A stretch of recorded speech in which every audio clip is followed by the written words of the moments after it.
The jet has entered the engineering, manufacturing, and development (EMD) phase after completing the design.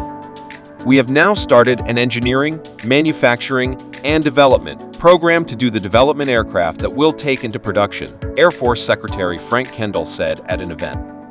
We think we'll have the capability by the end of the decade. It was widely reported in 2020 that the service has flown a full-scale prototype aircraft. USAF's former top acquisition official, Will Roper, said at the time. We've already built and flown a full-scale flight demonstrator in the real world, and we broke records in doing it. We are ready to go and build the next generation aircraft in a way that has never happened before. Speaking about this prototype, Kendall added what we did was an experimental prototype.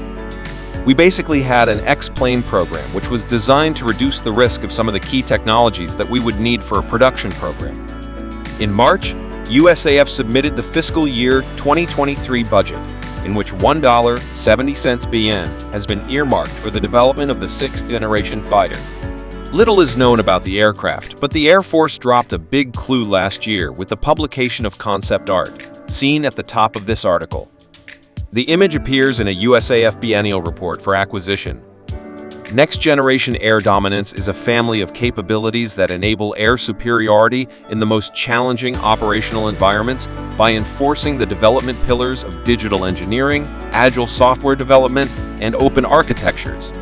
By executing shorter technology development cycles, the program matures technology and reduces risk through prototyping and operational experimentation.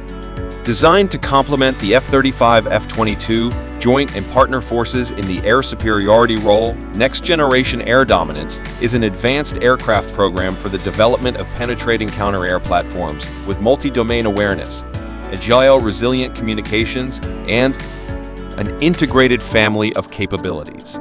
The program uses a non-traditional acquisition approach to avoid traditional monolithic program schedules and exorbitant lifecycle sustainment costs.